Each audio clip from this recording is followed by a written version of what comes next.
नमस्कार, आदाब, सत श्री अकाल। Myself Mohammad sir, education at the rate Amritsar.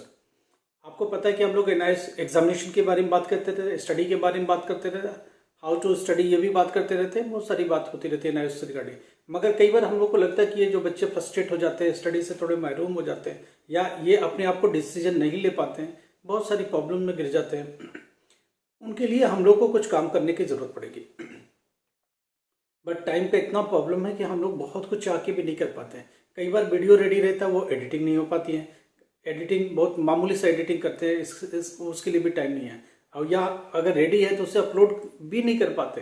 Phone आ जाता है, निकल जाता है, कहीं ना कहीं हम लोग काम करते रहते हैं। एनी टाइम रेडी रहते हैं, मूवमेंट लेते रहते हैं, किसी दूसरे सिटी में जाना, दूसरे स्टेट में जाना, तो बहुत सारी प्रॉब्लम्स है। तो इनको लेकर के हम लोग आपके साथ क्या बातें करें, ठीक है। इसलिए कुछ इस तरह का प्रोजेक्ट नहीं लेते कि बच्चे बुक्स का वेट कर रहे हैं, हमारे वहाँ से किसी ने डिलीवर किया नहीं किया, भेजा नहीं भेजा, अब कौन देखेगा, कैसे देखेगा, उसको ट्रैक करना बहुत इम्पॉसिबल है। इसलिए स्टूडेंट थोड़ी बहुत अपने काम की जिम्मेदारी खुद ले तो बेटर है। अच्छा, हम लोग क्या बात करें, इसी कड़ी में हमने डिसाइड किया था कि हम आपको एक मोटिवेशनल वीडियो स्टोरी शेयर करेंगे आपके साथ। मेरे पास थाउजेंड्स ऑफ स्टोरीज है, क्यों, लाखों स्टूडेंट को इंटरटेन कर चुके हैं हम लोग। तो उसमें बहुत सारे बच्चे 5 ईयर के बाद, 10 ईयर के बाद, बहुत लंबे टाइम अंतराल के बाद जब आते हैं मिलने के लिए, बहुत प्यार से आते हैं बेचारे। वो कितनी दूर दूर से चल के आते हैं हमसे मिलने के लिए और अपनी सारे एक्सपीरियंस को शेयर करते हैं, ठीक है। उनमें से एक एक्सपीरियंस आपके साथ आज मैं शेयर करता हूं, ताकि आपको फ़ायदा मिले और लाइफ में कुछ ना कुछ मोटिवेशन मिले। और हम लोग को अगर आपको अच्छा लगेगा, आपके जो कमेंट्स आएंगे उसकी बिहाफ पर फिर हम डिसाइड करेंगे कि वीकली या मंथली आपके साथ एक कुछ ना कुछ वीडियो शेयर करेंगे, ठीक है। छोटा सा ही सही, बट जितना भी टाइम मिलता है उसके अकॉर्डिंग। पढ़ाई के साथ साथ जरूरी है कि आपके मोरल को ठीक रखा जाए, आपके सोचने के लेवल को ठीक रखा जाए, आपके समझ को बढ़ाया जाए। ये हमारे लिए बहुत ज़रूरी काम है। तो हम लोग आपके साथ वादा किया कि आपके साथ लंबा चलेंगे, ठीक है। आपके लाइफ की एक पार्ट बन के रहेंगे। उसके पीछे कई रीज़न है। आपके पास कोई तो ऐसा हो जिसके साथ आप कुछ शेयर कर सके, कोई ऐसा हो जिसके साथ कुछ नेगेटिव थॉट आ रहा है तो उनके साथ मिल करके पॉजिटिव हुआ जा सके। लाइफ में कुछ जहाँ ना उम्मीदी नजर आ जाए, क्या कुछ उम्मीद की किरण किसी के साथ मिल के या दो बातें करने से हो सकती हैं, तो उसके लिए हम आपके साथ हमेशा चलेंगे। मगर उसका एक तरीका है कि आप एक सर्टेन टाइम पर ही कॉल करें, मैसेज करें, मैसेज का जवाब मिलेगा हमेशा आपको, ठीक है। मगर एक ही मैसेज बार बार नहीं। चलिए उसी कड़ी में आज हम लोग शुरू करते हैं। देखिए, हम आपको एक स्टोरी शेयर करते हैं। ये उस दौर की बात है, 2008 की बात है, जब हम लोग स्कूल्स में पढ़ाई करते थे, सीनियर सेकेंडरी स्कूल्स में। उस समय 11th-12th की फिजिक्स में लिया करता था, ठीक है। बाकी भी जो बड़े काम, मुश्किल काम होते थे स्कूलों के, वो सब हम लोग सुलझाया करते थे, ठीक है। जिनमें सीबीएसई से रिलेटेड जितनी भी प्रॉब्लम्स है वो थी, और एनआईएस के कोऑर्डिनेटरशिप का भी जितना भी काम था वो सारा हम देखा करते थे। क्योंकि एनआईएस का मैं कोऑर्डिनेटर होने के नाते या एनआईएस के एग्जामिनेशन कंडक्ट कराने के नाते, एग्जामिनेशन की एडमिशन, तब ऑफलाइन एडमिशन होते थे, तब लोग आते थे फॉर्म लेकर के, या आकर के स्कूल में ही फॉर्म मिलता था, 50 रुपीज़ के प्रॉस्पेक्टस मिलता था, वो हम दिया करते थे। और वो लोग भर भी नहीं पाते थे, क्योंकि एनआईएस में आने वाला बच्चा ही उस तबके का होता था जिसकी कैपेसिटी नहीं होती थी फॉर्म भरने की, समझने की, या नॉलेज के लेवल पर वो किसी लेवल पर नहीं ठहरता था, राइट। वो आता ही कब था, पहली बार या तो गवर्नमेंट स्कूल में पढ़ रहा हो, या ड्रॉप आउट हो, या उसकी हैसियत ना हो किसी स्कूल में पढ़ने की, या उसके पेरेंट्स की हैसियत ना हो पढ़ाने के, इस कंडीशन में ही वो आता था। हम लोग उस जमाने से देखते चले आ रहे हैं, ठीक है। चलिए हम लोग बात करते हैं उसी दौर की। एक बात है, एक लड़की स्कूल में पढ़ा, उसी स्कूल में पढ़ती थी 10th क्लास में, ठीक है। नाम लेना ठीक नहीं है, आज हम एक हाइपोथेटिकल नेम देते, कविता, राइट है। कविता एक हाइपोथेटिकल नेम है, ध्यान रखिएगा, किसी का नाम नहीं लिया जा सकता। हाँ, उसकी परमिशन है कि उसकी बातें शेयर की जाए, क्योंकि वो एक अच्छे पोजीशन में, इवन में उसने परमिशन नाम का भी दिया हुआ है, बट नहीं, हमको नहीं ठीक लगता कि हम उसको लिया जाए, ठीक है। चलिए, अब होता क्या है कि वो 2008 की बात है, वो 10th क्लास में स्कूल में थी। हाँ, उसकी पेरेंट्स में से उसके फादर ख़त्म हो जाते हैं, कोई लंबी बीमारी की वजह से वो ख़त्म हो जाते हैं, मदर होती है। अब उसके अंकल को बहुत परेशानी होती है, और उसकी जो सोसाइटी है, कम उम्र में शादी करने के लिए उन लोग की सोसाइटी में फोर्स आता है या दबाव आता है। उसको लेकर के वो शादी के बारे में सोचना शुरू करते हैं। चूँकि फादर ख़त्म हो जाते हैं, तो उनके अंकल सोचते हैं कि मेरी भी एज हो गई है, क्यों ना मैं इस जिम्मेदारी से भी पार पा जाऊँ। कल को भरोसा नहीं है कि बाकी बच्चे इसका साथ देंगे या नहीं देंगे। तो अल्टीमेटली वो लड़की भी थोड़ी पढ़ने में बहुत अच्छी नहीं थी, एवरेज थी, बट ठीक थी, सिंसियर गर्ल थी। अल्टीमेटली उसकी शादी कर देते वो लोग। अब उसकी शादी हो जाती है, जल्दी से वो अपने घर ससुराल चली जाती है। होता क्या है, हार्डली 1 से 1.5 साल में, ज़्यादा से ज़्यादा 2 साल में उसके हाथ में एक छोटी सी बच्ची भी, एक बच्ची हो जाती है। तो वो बच्ची के साथ अपना खेलते हुए थोड़ा टाइम निकालती है। फिर अचानक से क्या होता है, उसके परिवार में दिक्कतें खड़ी होती है, फाइनेंशियल दिक्कत खड़ी होती है। तो वो लड़ाई झगड़े के कारण अल्टीमेटली कहानी डाइवोर्स तक पहुंचती है। ठीक है, हस्बैंड रोज दारू पीने लगता है, जो भी करने लगता है, उसको बहुत दिक्कत होती है। ये बातें उसने हमारे साथ शेयर की, क्योंकि हम बच्चों के साथ बहुत पहले तो भूलते नहीं थे, मगर जिन बच्चों को लगता था प्रॉब्लम से, तो वो बच्चे हम तक आते थे, हर बातें शेयर किया करते थे। हम लोग कोशिश करते थे उनको काउंसलिंग करने की। तो उनको काउंसलिंग के दौरान ये बातें निकल के आती थी, क्योंकि उनकी पूरी बैकग्राउंड जानना जरूरी होता है। तो हमने बहुत जानने की कोशिश की, समझने की कोशिश करते थे, फिर उसका जो भी पॉसिबल उपाय होता था वो करते थे। अल्टीमेट होती क्या, वो लड़की हमारे पास आती है, अपने मायके आती है, मायके का मतलब गुड़गांव सिटी में आती है, राइट। फिर वो हमारे पास आ जाती है। तो वो बहुत, चूँकि हमारी स्टूडेंट रह चुकी है, हम लोग हार्डली 10th क्लास में कभी कभी जाया करते थे, मगर ये बच्चे बहुत इन्फ्लुएंस थे हमसे, और हमसे कोई भी बात शेयर कर लेते थे। हाँ, उनको लगता था कि ये कोई भी सुलझा नहीं सकता था इस तरह के मामले, तो हम लोग पास आते थे, हम लोग बहुत ध्यान से सुनते थे। जब वो लड़की हम तक आती है तो हमारे पास आके एक ग्रीटिंग्स होती है, वो ग्रीटिंग्स के बाद बैठ जाती है मेरे ऑफिस में। उस समय इतना लंबा फौज होता था क्लासेस की, मैं आपको बता नहीं सकता। कम से कम 4-5 बैचेस फुल, जिसमें पैर रखने की जगह नहीं होती थी। 100+ स्टूडेंट पर बैच के हिसाब से वेट करते थे। कुल मिलाकर के इतनी फुल ऑफ क्लासेस चलती रहती, फुल टाइम बिजी है। एवरी 40 मिनट में एक बैच मेरा छूट जाता था, एक कॉफी और एक बैच खत्म कर देते थे हम लोग लेकर। एक बैच खत्म नहीं होता था, दूसरी बैच के स्टूडेंट आगे आके खड़े हो जाते थे, राइट। वो घुसने की कोशिश करते, मैं आगे बैठूंगा, मैं आगे बैठूंगा, सीट पर बैठने की लड़ाई चालू होती थी। तो इस तरह के सिनेरियोस चलते थे उस टाइम। उस दौरान ये लड़की आती है, हमने उसको बैठने का इशारा किया, वो बैठ गए। फिर मेड को बोल करके उसके लिए वाटर का अरेंजमेंट कराया। ठीक है, वो उसको वाटर मिली, जब तक वो वाटर ले रहे थे, क्लास ओवर होने के बाद थोड़ी जल्दी ओवर कर दी मैंने। फिर मैं आके उसके साथ बैठा। वैसे भी उस टाइम में काफ़ी लंबे, बहुत सारे लोग वेट किया करते थे हमारे, उनके कुछ ना कुछ मसाइल्स हुआ करते थे, प्रॉब्लम्स हुआ करते थे, हम लोग सुलझाते थे। क्योंकि एनआईएस बोर्ड का कोऑर्डिनेटर होने के नाते इसकी बहुत सारी डेली इंक्वायरीज बहुत होती थी। मैं उसके साथ बैठता हूँ, उसके हाथ में छोटी सी एक बच्ची खेल रही होती है, मैं पूछता हूँ ये कौन। तो उसने बोला कि ये मेरी बच्ची। हमने कहा प्यारी सी बच्ची थी, तो हमको लगा कि अभी देखो इसकी उम्र भी इतनी कम है, उसके हाथ में एक बच्चा भी है, कैसे लाइफ को जीते होंगे लोग, क्या क्या। जब उसने अपनी और मसाइल बतानी चालू करी तो मैं तो भूल ही गया कि इतनी कम उम्र में इतनी सारी प्रॉब्लम्स हो सकती हैं। ऑब्वियसली उसकी एज हार्डली मेरे ख्याल से 18 to 19 ईयर के बीच में रही होगी। उसके हाथ में एक बच्चा भी है, और उसकी लाइफ इतनी, अब डाइवोर्स तक की कहानी है, लास्ट स्टेज ऑफ डाइवोर्स चल रहा था केस का, राइट। हमने बोला बेटा क्या है, तो एकदम से रोने लगी। तो मुझे अच्छा नहीं लगा देख करके। अब मैं बहुत देर तक सुनता रहा। इवन भी आप ये कह सकते हो कि मेरे आंखों में भी आंसू आ गए उसके पास सुन करके। उसने बोलने लगे कि जब ससुराल में ऐसे लड़ाइयाँ होती थी, मैं क्या सोचती थी, क्या मैं करूँगी, क्या नहीं करूँगी। फिलहाल ज़िंदगी को जीने की कोशिश कर रहे थे, मगर अभी ये लोग जीने भी नहीं दे रहे। बहुत मुश्किल हो गई ज़िंदगी में, प्लीज़ आप हमें बताएं कि क्या करना है। और मेरे फादर भी नहीं है, फाइनेंशियल कंडीशन भी नहीं है। तो मैं उसको सजेस्ट करता हूँ कि अपने स्टडी को वापस करो, क्योंकि हर चीज़ से लड़ने का तरीका, अब देखो, अब उसका ससुराल भी नहीं रहा, मायके में उसका एक जो भाई था वो बहुत निकम्मा था, वो किसी काम का था नहीं, और कोई फादर थे नहीं, मदर किसी के आश्रय पर, अंकल के आश्रय पर जिंदा थे। तो कैसे वो लोग सरवाइव करते, कैसे इस लड़की का क्या होता। कोई भाई नहीं, कोई बहन नहीं, कोई सब फादर नहीं, इसके सर पर कोई सहारा नहीं, क्या करेगी ये लड़की, एक डाइवोर्स गर्ल क्या करेगी। फिर मैंने बोला अपनी स्टडी को कंटिन्यू करो। फिर वो क्या बोलती कि हमारे पास फाइनेंस भी नहीं है। मैंने सोचा माय गॉड, फाइनेंस भी नहीं, कैसे करेगी ये लड़की, कैसे सर्वाइव करेगी, एक बच्ची भी इसके हाथ में है। फिर मैंने बोला कि अगर पॉसिबल हो तो आप जॉब करना चालू करो। अब देखना, कहीं भी जॉब के लिए जाते हो उसके पास 10th क्लास के सर्टिफिकेट भी नहीं है, क्योंकि वो 10th पास नहीं है। 10th एग्जामिनेशन से पहले वो क्विट कर जाती है स्कूल्स को, और उसकी शादी हो जाती है। तो अब इस कंडीशन में हमने फिर सोचा क्या करें।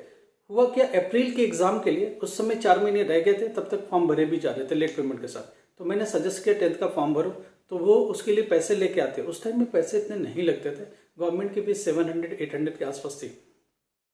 उस 700-800 में से भी वो हार्डली 200-300 रुपये दे पाती है, बाकी दे नहीं पाती है। तो मैं उसको कुछ नहीं बोलता, मैं अपने पास से पैसे मिला के उसका एडमिशन देता हूँ, राइट। अब वो बोलती है कि इस दौरान मैं क्या करूँगी, बाकी खर्चों का क्या। अब मेरे सामने उसके खर्चे की भी बातें चालू हो रही। हम सोचे कैसे जी रही होगी और अपने बच्चे को कैसे सर्वाइव कराएगी, आप खुद सर्वाइव कैसे करेगी।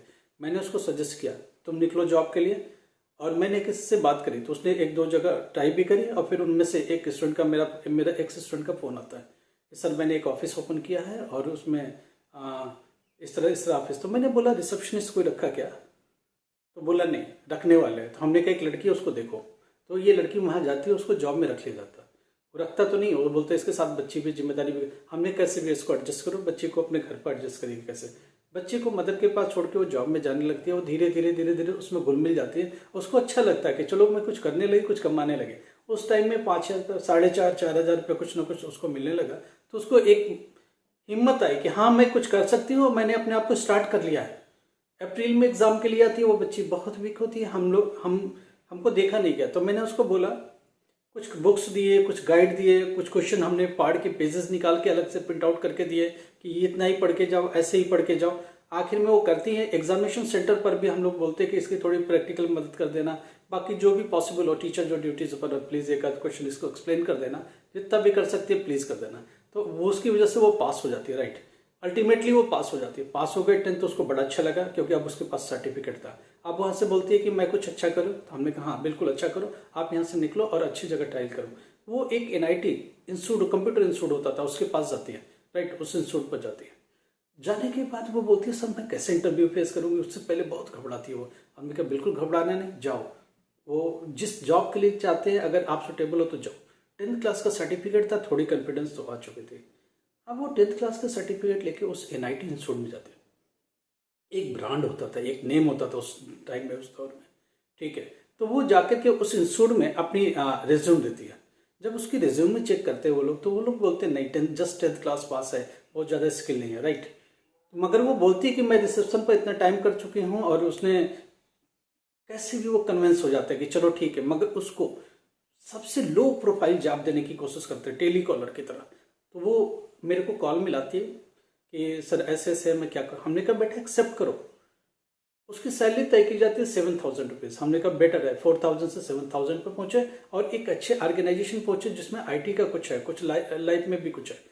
उसके बाद वो करना चालू करती है। अब मैं उसको सजेस्ट करता हूँ, अब उसके हाथ में कुछ पैसा आना चालू हुआ, अब मैं उसकी पढ़ाई कंटिन्यू करता हूँ, 12th क्लास में एडमिशन डाल देता हूँ, ठीक है। पहले साल उसने 3 से 4 पेपर दे देती है, 3 पेपर निकालती है, 2 पेपर रह जाता है, राइट। वो बोलती है सर मुझे क्या करना चाहिए। हमने कहा अब उस इंस्टीट्यूट से बात करो कि थोड़ा बहुत मुझे भी उसमें सिखा दो। तो उसने क्या करा कि जो उसका जॉब प्रोफाइल था 8 to 4 का, 4 बजे के बाद दूसरा कोई आ जाता था उसकी ड्यूटी पर, तो हमने कहा 4 से 6 इंस्टीट्यूट में कंप्यूटर सिखाते थे, आप उसमें रिक्वेस्ट करके कैसे भी थोड़ा बहुत दे करके, या फ्री आपके पास पॉसिबल हो तो कर लो। तो उसने बहुत रिक्वेस्ट किया, तो उस इंस्टीट्यूट ने कुछ ऑफर किया कि 1,000 रुपीज़ तुम्हारी सैलरी से कट करेंगे और तुमको ये सर्टिफिकेट कोर्स, ये कोर्स। NIT की तब डिग्री की वैल्यूज होती थी और वो सर्टिफिकेट मान्य थे, क्योंकि उनका स्टेट गवर्नमेंट के साथ कुछ ना कुछ अनुबंध था। उस अनुबंध के स्वरूप उसको कुछ ना कुछ मिलता था। वो जो सर्टिफिकेट था वो वैलिड था। हमने कहा बेटा जल्दी से करो और बहुत अच्छे से करो। उसने उसमें करना चालू किया, उसको बहुत इंटरेस्ट आया IT में, कंप्यूटर में करते गए उसने थोड़ा सा प्रोग्रामिंग अच्छा खासा सीख लिया। उसके अंदर इंप्रूवमेंट आ रहा कि हाँ मैं कुछ कर सकती हूँ, कुछ करने लगे। अब इस बीच 12th क्लास जब हो जाता है तो उसके बाद बोलती है सर मैं क्या करूँ। मैंने कहा कुछ भी नहीं करो, आप जो कर रहे हो वही करते रहो और कंप्यूटर में महारत हासिल करो। उसने बहुत सारे प्रोग्रामिंग और लैंग्वेज सीखने चालू करे और उसने बहुत मेहनत से बहुत अच्छा किया। अब होता क्या है, वो इतना एक्सपर्ट हो जाती है कि वहाँ वो एज ए इंस्ट्रक्टर उसको अपॉइंट कर देते, उसको ऑफर करते हैं कि क्या एज ए इंस्ट्रक्टर होगी लैब के अंदर। तो हाँ बोल, वो फिर मेरे को कॉल करती है। देखिए कोई भी डिसीजन वो लाइफ की नहीं ले रही थी, वो उसको इतना टच था कि वो आती थी, एक बार पूछती थी सर क्या मैं इसको करूँ। हमने कहा बेटा करो, पूछो कुछ मत, ठीक है। तो वो उस ड्यूटी को ज्वाइन कर लेती है। रिसेप्शन से हट करके, कॉल से हट करके उस तरह की चीज़ों को ज्वाइन कर लेती है। अब वो लैब में इंस्ट्रक्टर होती है, कंप्यूटर बहुत तेज रन करा रही है, IT फील्ड में एक एक्सपर्टीज़ की तरफ वो बढ़ती जा रही है अपने आप को। अब बोलती है सर मैं क्या करूँ, 12th क्लास हो चुका था। उस टाइम मैंने BCA में उसका एडमिशन एक यूनिवर्सिटी में करा देता हूँ। यूनिवर्सिटी को रिक्वेस्ट करता हूँ कि कम से कम उसके अटेंडेंस पॉसिबल जितनी होगी उतनी ही होगी, बाकी वो दे नहीं पाएगी, मजबूरी। तो मैं यूनिवर्सिटी को रिक्वेस्ट करके उसका विदाउट अटेंडेंस चल रहा है, जितनी पॉसिबल अटेंडेंस हो वो मैं करा रहा हूँ, बाकी का नहीं, ऐसे करके। मगर वो कंप्यूटर में एक्सपर्ट होती जा रही है। पेपर जब दिलाना होता है तो मैं उसे बुला करके पेपर यूनिवर्सिटी के दिला देता हूँ और उसमें भी जितनी पॉसिबल मदद है वो हम लोग कर रहे हैं, समझा रहे हैं। टीचर को भी बोल दिया जितनी भी हेल्प हो सके वो प्लीज़ उसकी करते रहो। तो प्राइवेट यूनिवर्सिटी थी, थोड़ी सपोर्ट कर दिया उसको, थोड़ी उसको समझा दिया, पढ़ा। जब देखा उसके आईटी स्किल को, फिर टीचरों ने कुछ नहीं बोला, क्योंकि कंप्यूटर जब बीसीए में आप जा रहे हो और कंप्यूटर स्किल आपके लेवल का बहुत तगड़ा वाला हो गया, तो वो बोलते हैं कि ये लड़की तो ऑलरेडी एक्सपर्ट होती जा रही है, हम इसको लेंगे, आउट ऑफ द बॉक्स सोचेंगे इसके बारे में। इस बीच वो बीसीए कर लेती है। बीसीए के दौरान वो अब वहाँ से अप्लाई करना चालू करती है। तो एनआईटी में जो लोग जॉब को देख रहे थे, बाकी बच्चों के जॉब को कर रहे थे, तो उसमें से एक बहुत अच्छा बंदा एचआर वाला होता है, वो इस लड़की को बोलता है कि क्या मैं तुम्हारे लिए भी जॉब ढूंढूं। फिर मेरे को कॉल मिलाती है। हमने कहा यस, इससे अच्छी अपॉर्चुनिटी कौन देगा आपको। अब उस अपॉर्चुनिटी का फ़ायदा उठाते हुए उसने एचआर के साथ मिल करके एक जॉब ढूंढना चालू करती है। उसको एक हैदराबाद बेस्ड कंपनी उसको जॉब देती है, मगर उसकी एक शर्त होती है, 3 से 4 महीने वो ट्रेनिंग करेंगे। ट्रेनिंग के दौरान उसको बहुत मिनिमम सैलरी देंगे। वो सैलरी कितनी होगी? 15,000। एक लड़की जो 7,000 की जॉब कर रही थी, 15 उसको मिल रहा नई सिटी में, मगर वो घबरा रही थी नई सिटी में क्या करे। हमने कहा बेटा घबराना नहीं, ये चुनौतियां हैं, इनको पार करो, और आपने जो बीड़ा उठाया है अपनी लाइफ को एक लेवल पर ले जाने का, आप करो, घबराना नहीं। अब वो लड़की जाके वहाँ ज्वाइन कर लेती है और ये बोलती है हाँ ठीक है, मैं I am ready for that. 15,000 उसको मिनिमम सैलरी मिलती है। उस दौरान उसको 4-5 महीने की एक मॉड्यूल के ऊपर उसकी, ऑब्वियसली हर कंपनी का मॉड्यूल होता है, वो कंपनी बेस्ड होता है उस पर कि उसकी ट्रेनिंग होती है, और उसके बाद निकलने के बाद कंपनी बोलती है निकलने के बाद आपकी एक और स्किल एग्जाम लेंगे और उसकी बिहाफ पर आपकी सैलरी डिसाइड करेंगे। वो जब निकलती है तो आउट ऑफ द बॉक्स, पहले से वो आईटी में बहुत अच्छा काम कर चुकी है और छोटे छोटे प्रॉब्लम को सुलझाने का उसको बहुत अच्छा एक्सपीरियंस होता है, और उसमें जाकर के उसकी ट्रेनिंग भी वन ऑफ द बेस्ट होती है। तो वो लड़की उसमें भी एक अच्छी पोजीशन गेन करती है। तो कंपनी कि जो लोग होते हैं वो बहुत अमेज होते हैं कि इस लड़की में बहुत अच्छा टैलेंट है। तो ये टैलेंट रातों रात नहीं है, 2-3 साल तक लगातार एनआईटी जैसे इंस्टीट्यूशन के अंदर एक इंस्ट्रक्टर की जॉब करने के बाद, क्योंकि बीसीए के दौरान 3 साल उसको लग जाता है, और इस दौरान वो रेडी हो जाती है, बहुत अच्छे पोजीशन पर पहुंच जाती है। अब निकलने के बाद कंपनी उसको ऑफर करती है 8.4 लाख की सैलरी पर एनम। मेरे को कॉल मिलाती है और रोती है बेचारी, जारो कथा रोती जाती है और फ़ोन पर बोलती जाती है, सर मैं बता नहीं सकती कि आपको आपकी लाइफ में, अरे आप नहीं मानोगे, उस टाइम मेरे भी रोना आ रहा था, एटलीस्ट मुझे भी रोना आ रहा था, मगर उसी खुशी में मैं आपको बता नहीं सकता था। वो खुशी वाले आंसू थे उसके भी और मेरे भी, क्योंकि एक छोटी सी कम उम्र की लड़की, उसके हाथ में एक छोटी सी बच्ची की जिम्मेदारी, डाइवोर्स, उस टाइम तक डाइवोर्स हो चुका था उसका, जिसके फादर नहीं, जिसके घर पर, जिसके पास कोई छत नहीं, जिसकी कोई रिस्पॉन्सिबिलिटी लेने वाला नहीं। इस एज की लड़की कहाँ जाएगी और क्या करेगी, कहाँ सर्वाइव करेगी, कैसे सर्वाइव करेगी। ये सब देख करके जब उसने बोला 8.4 लाख की 8+ की सैलरी पर एनम, उस टाइम में अगर किसी ने ऑफर कर दिया तो आज की तारीख में वो कम से कम 20 लाख प्लस की मान के चलिए। तो हमको बहुत अच्छा, हमने कहा बेटा इमीडिएट ज्वाइन करो। ज्वाइन कर लेती है। करने के बाद आप उस कंपनी में इतनी मेहनत से काम कर, क्योंकि देखिए जगह जगह से जब आप ठोकर खा के आते हैं तो आप इतने मजबूत हो जाते हैं कि आप अपने काम को बहुत ईमानदारी से करते हैं, क्योंकि आपको पता है कि इसके अलावा कोई चारा नहीं, इसके अलावा कोई ऑप्शन नहीं, तो लाइफ में करेंगे क्या। अल्टीमेटली वो लड़की बहुत ईमानदारी से काम करती हैं, और छोड़िए उनमें जितने भी ग्रुप्स बनते हैं वो ग्रुप को लीड करती हुई नजर आती है, और आने वाले टाइम में एक विश्वास पात्र हो जाती है उस कंपनी के। वो कंपनी एक बड़ी जिम्मेदारी उसको देती है। अब इस दौरान क्या होता है, वो कंपनी बोलती है कि उसके सामने बीटेक वाले आते थे, उसके सामने एमटेक वाले आते थे, 10 साल की आईटी एक्सपर्ट्स आते थे। अब उसने बोला सर क्या मैं और एजुकेशन में जा सकती हूँ? हमने कहा यस जा सकते हो। अब बीसीए को उठा के मैं एमसीए में उसका डाल देता हूँ, और उसका एमसीए भी चलता रहता है, 2 साल में एमसीए पूरा हो जाता है। अब ये देखना 2 साल में उसका एमसीए भी पूरा हो जाता है, बीसीए हो गया, एमसीए हो गया। एमसीए करने के बाद दौरान वो एग्जाम को अटेंड करती है, बस एग्जामिनेशन में छुट्टी लेती है, एग्जामिनेशन अटेंड करती है, यूनिवर्सिटी को, कंपनी को रिपोर्ट करती है। आगे उसी कंपनी में प्रमोशन की बारी जब आती है तो कंपनी बोलती है अपना रेज्यूमे फिर डालो, फिर अपनी डिटेल्स शेयर करो। उसने बोला एमसीए भी हो गया। अब उसको एक पूरी बैच का, एक ग्रुप लीडर डिक्लेयर किया जाता है, ऑफिशियली डिक्लेयर किया जाता है। अब उसकी सैलरी उठा करके 15 लाख प्लस उस टाइम उसको डिक्लेयर कर दी जाती है, और वो बाकी सबको पीछे छोड़ते हुए निकल जाती है लड़की। उस एमसीए की बदौलत वो आगे चली जाती है। देखिए 10th क्लास में हम लोगों ने पास कराया, 12th क्लास में पास कराया, ग्रेजुएशन उसकी कराई, पीजी उसकी करा दी। अब वो लड़की रुकने वाली नहीं थी, बहुत आगे चली गई, और उसने अपनी लड़की का बहुत अच्छी जगह अपने साथ लेके जाती है। वहाँ एक अच्छा सा अपार्टमेंट लेती है, अच्छी लाइफ जी रही होती है। इस दौरान सोचिए उसकी लाइफ कहाँ तक जाती है। छुट्टी लेके एक बार आती है, कैसे भी उसको छुट्टी मिल जाती है, आती है हमारे साथ, क्योंकि उसके डॉक्यूमेंट मेरे पास पड़े हुए थे, उसको लेना था, डॉक्यूमेंट हमसे रिसीव करना था। वो 2-3 मिठाई के बड़े बड़े डब्बे लेके आती है, वो रखती है और क्या बोलती है, फिर बैठती है, उसको मतलब कंटिन्यू रोती रहती है, बोलती है सर मुझे पता नहीं है कि मैं आपका कैसे थैंक यू बोलूँ, किस तरह से थैंक यू बोलूँ।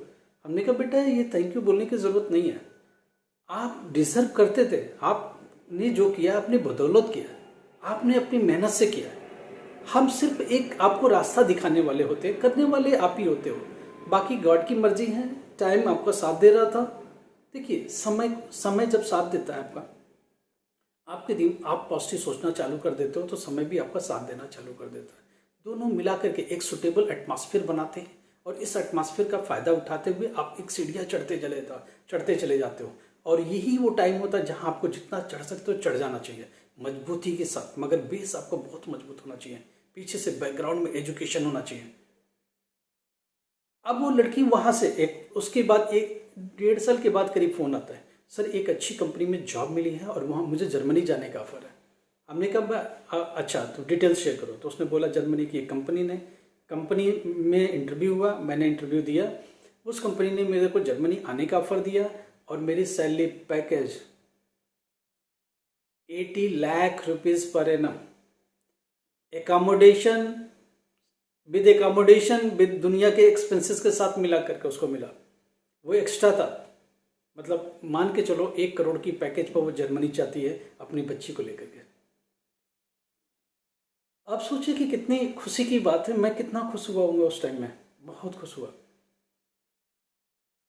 अब होता क्या, जब वो जर्मनी में ज्वाइन करती है तो वो क्या बोलती है कि सर मैं आपकी 10th क्लास में फीस नहीं दे पाई, 2-3-4 महीने जॉब करने के बाद 12th क्लास में भी मैं ठीक से आपको फीस नहीं पे कर पाई, ग्रेजुएशन की फीस अप्रॉक्सीमेट 50% ही पे कर पाई थी वो, पीजी तक जाते जाते पीजी का ऑलमोस्ट कर दिया था उसने, क्योंकि उस टाइम थोड़ी पोजीशन ठीक थी उसकी। आप ये सोचो उसके लिए वो करती क्या है, 1 लाख के आसपास का एक चेक मेरे को शेयर करती है और वो बाई पोस्ट आता है। तो मैं उसको बार बार डांट रहा हूँ क्यों किया है ऐसा काम। बोली नहीं सर जब मेरे हालात ठीक नहीं थे तो मैंने आपका सहारा लिया था, बट ये कुछ नहीं है, गुरु दक्षिणा है और ये हमारी ट्रेडिशन में है कि कम से कम ये कुछ नहीं है सर, ये पैसा तो कुछ है ही नहीं, बस आप प्लीज़ इसे एक्सेप्ट कर लें तो मुझे सबसे ज़्यादा खुशी होगी।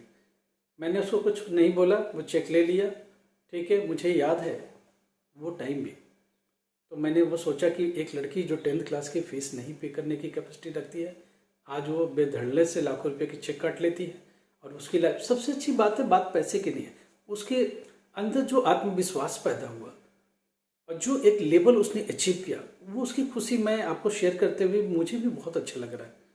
लाइफ में ऐसी बहुत सारी चीज़ें शेयर करेंगे। आज बहुत अच्छे, वो जर्मनी में एक अच्छी पोजीशन में ग्रीन कार्ड होल्डर है, अपनी बच्ची को जर्मनी में ही एजुकेशन दे रही है। अब उसको देख करके उसको जो ओल्ड ससुराल वाले वो उसको कांटेक्ट करने की कोशिश करते हैं, उसका भाई भी उसको कांटेक्ट कर, वो किसी को कांटेक्ट नहीं करती है, सिर्फ अपनी माँ के लिए सोचती है। छोटा मोटा जो भी पॉसिबल होता है वो अपनी माँ के लिए करती रहती है, थोड़े बहुत पैसे देती है, माँ को बोलती है एक मंथली हम तुम्हें पे करते रहेंगे, तुम अपनी लाइफ जियो। तो एक कितनी अच्छी बात है। तो ये एक NIOS स्टूडेंट की जर्नी, अगर NIOS ने विदाउट स्कूल इस तरह की ऑप्शन ना दिए होते, इस तरह की एजुकेशन, एक बार 10th क्लास से निकल नहीं सकती थी वो लड़की, तो क्या करती लाइफ में। 10th निकल गई, फिर वो जॉब के साथ साथ 12th भी निकल देती है। तो NIOS की बोर्ड का ये फायदा है कि आपको NIOS कहीं रोक नहीं रहा कि नहीं मेरे वहाँ फुल डे आके स्कूलिंग करो, नहीं मेरे को फुल टाइम दो, नहीं, एजुकेशन का एक रास्ता NIOS खोलता है। तो NIOS की ही जर्नी है। NIOS नहीं होता तो शायद वो लड़की 10th क्लास में इनरोल नहीं हो पाती, 12th क्लास में इनरोल नहीं हो पाते और वहाँ से उसके लिए यूनिवर्सिटी का रास्ता आसान नहीं होता।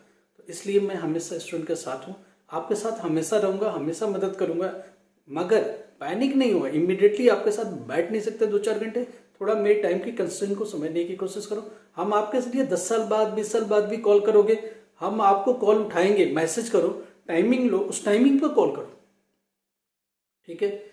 चलो, अगर किसी को अच्छा लगा हो तो प्लीज़ कमेंट कर देना, शेयर कर देना और प्लीज़ सब्सक्राइब अगर जिन्होंने नहीं किया प्लीज़ कर देना। और कम से कम कोशिश करो ज़्यादा से ज़्यादा लोगों को शेयर करने की। हम आपके साथ रहें, पढ़ाई एजुकेशन में तो रहेंगे, 100% आपकी मदद करेंगे। ठीक है, थैंक यू सो मच।